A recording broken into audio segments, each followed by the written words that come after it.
Greetings, fellow action figure connoisseurs, and welcome to another episode of Digital Caveman Presents Masters of the Universe Tuesday. I, as always, am your host, the Digital Caveman, and today I will be presenting you with the Masters of the Universe Origins Roton. Let's get into it!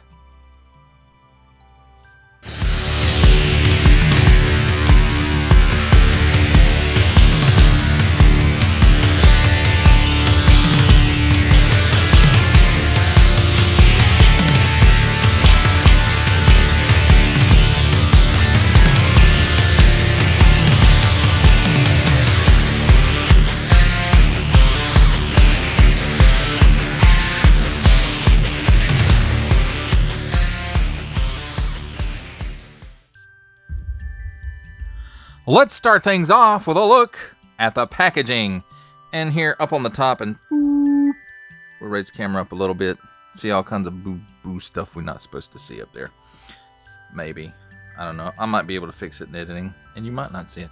But anyway, Masters of the Universe Roton Evil Assault Vehicle is part of the Masters of the Universe 40th anniversary.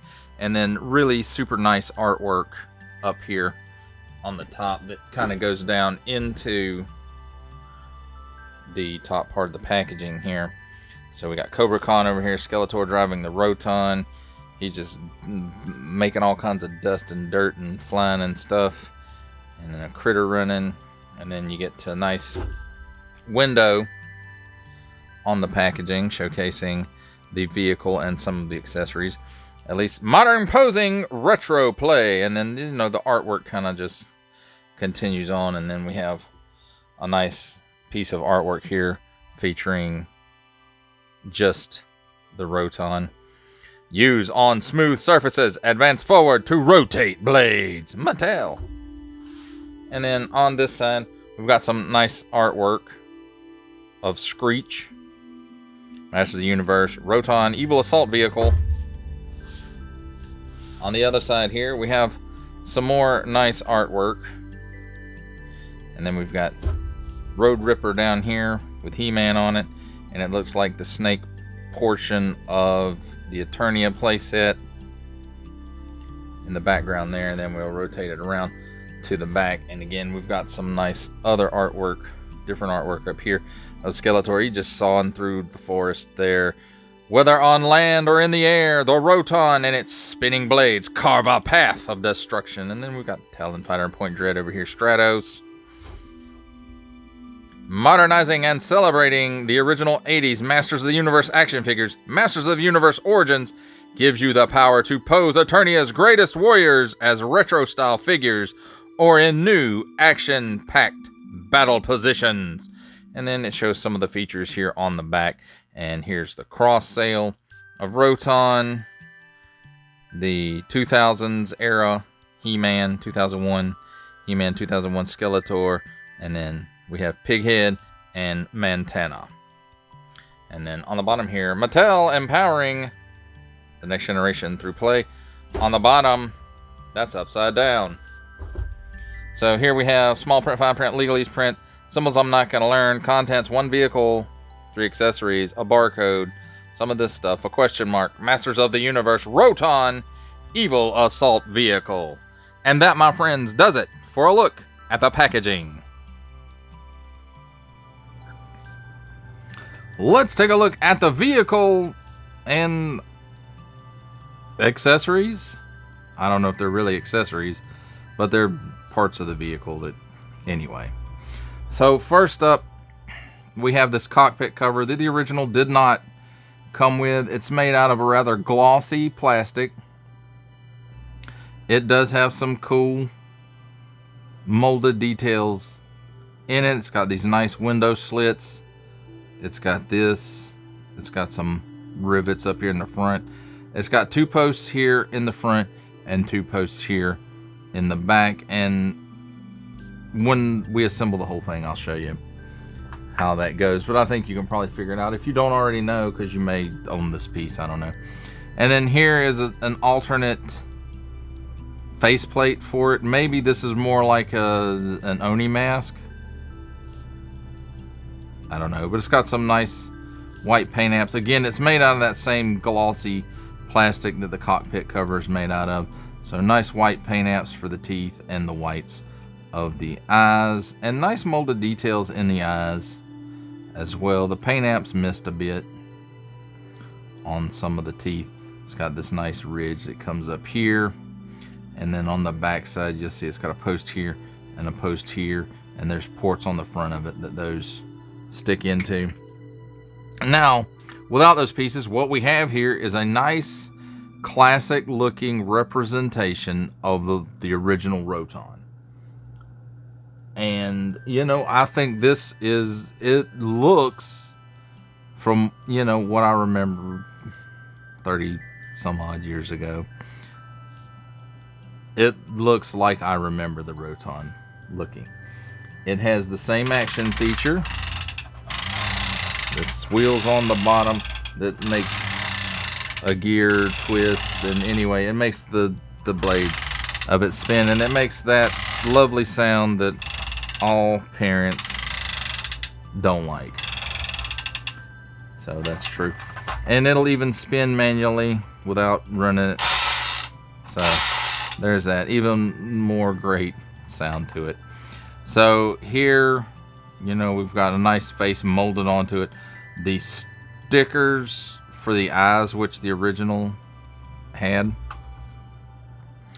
And nice molded details in the blades, just like the originals had.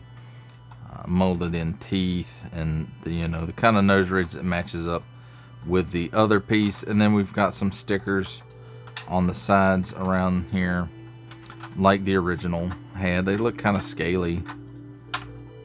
This one looks like scaly with some wires, scaly with some posts, scaly with some doodads. And in between that, there's all kinds of, you know, vent looking stuff, and there's some stickers up here, some stickers back here on the back of the seat. Nice molded details for the chair. Unlike the original, this one does have some control sticks there. The guns might be a little bit bigger on this one, I think, but they port in right here, you know, where they are, and they do some swiveling and we're rotating more than swiveling. And there's nice molded detail on that, and it's all molded again in that shiny red plastic, but I don't think it's quite the same plastic as the cockpit and the mask piece. So overall, it looks really, really good, and it looks like the classic. Even down here on the bottom of it. So it's talking about the bottom of it. So we've got some jet vents down here in detail, where the original was just flat. So, and then we've got this, and then we've got a port right here, and the stand for the wind raider will fit that. So I'm wondering if that was originally the plan, or if originally this was supposed to come with a stand, or maybe they were going to do flat stands as a separate thing and never got around to it. Now the original toy, I believe, only had one wheel in the center. This one has three. That one's free spinning. This one is the one connected to the gear. Well, both of these actually. So there's probably a rod running between them, and anyway, that the gear is on. So both of those spin in conjunction to move the blade. So that's really cool. I like this. It's very classic. That was one of my favorite smaller enemy vehicles to use. Now, how the cockpit fits on there, there's a port here, here, here, and here. And those match up with the posts on the cockpit piece I showed you earlier. And this takes it from classic to a little bit more of a more modern look, because not everybody wants to fly in a convertible. So there's how that fits. And before I go any further with that, let's take that off. Let's show you how the figures fit in this vehicle. And here we have Battle Armor Skeletor. And you know, just like the original, it kind of just sits in there. Unlike the original, you don't have to pretend he's holding the guns.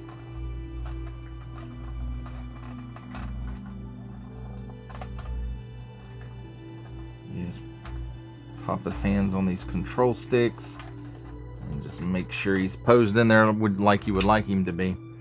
Then, you know, Skeletor usually likes to ride in the convertible, but sometimes he needs a little extra protection, so he has to have this roll cage put on there. Evil Lyn makes him do it. And you just match the posts and the ports up, and it goes on there and it stays, you know. And you can see it's made for their shoulders to stick out of it a little bit. If you need to, the guns will still rotate some. They won't go all the way around anymore, but that's okay, because you don't need to aim them at yourself. Now in the front here, there's 2 ports right there, and you line up the mask pieces, or the posts on the mask with those ports.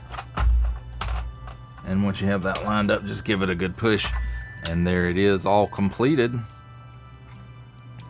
Personally, I like the classic look better, but this way you don't lose any pieces. And that, my friends, does it for a look at the vehicle. It's time for my favorite part of a review, comparisons. And here we have the Masters of the Universe Origins Roton with the Masters of the Universe Origins Battle Armor Skeletor, the Masters of the Universe Mighty Masters Skeletor, and the Masters of the Universe Chronicles Inaugural Edition Scareglow.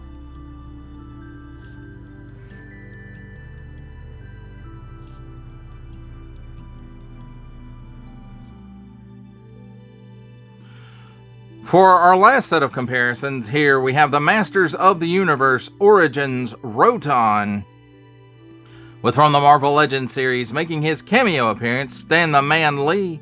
From G.I. Joe Classified series, the Hasbro Pulse exclusive Regal variant Cobra Commander.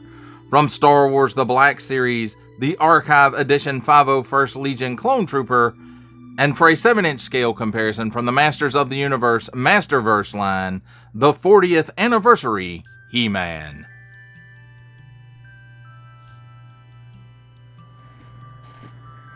For final ramblings on the Masters of the Universe Origins Roton, I have to say, out of the few vehicles that I've looked at for the Origins line, this one to me is the most classic without many changes.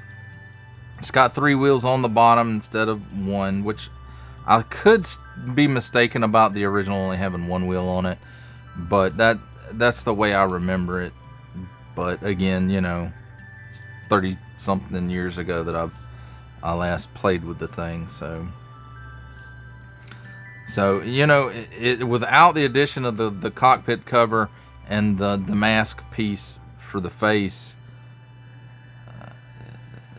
I think this would have been pretty much the classic vehicle. And I'm sure some of the dimensions have changed and it's a new tooling and all of that stuff, but without the extra red bits on it, it really strikes me as very, very original. And I guess that's what it's supposed to do. I mean, the whole line is built around nostalgia, and in this case it works, because this really takes me back to those afternoons of me and my brother playing Masters of the Universe and Roton coming out and sawing up some stuff. And it is a fantastic piece, and I do thank my son Digital K-Boy for lending me this to review. It's really a great nostalgic piece, and I hope he gets as much enjoyment out of it as I did when I was a child. Well, that does it for the review. I hope you enjoyed it. I enjoyed making it. Only support from viewers like you make this programming possible. Each view does count, and I do appreciate each and every single view I receive. Thank you, and thank you so very, very much for supporting this channel through viewing. If you are interested in supporting my channel further, I'm now offering memberships at various tiers. Click the join button on my YouTube page or check this video's description for the link and see if any membership offers are right for you, but only if you are in a position to do so. Comment below, like, share, subscribe if you would like to see more content or just help the channel grow, or both. That's even better. And don't forget to ding that bell so that in the future you will be notified as my new content becomes available. That's a wrap, folks. I'll see you next time.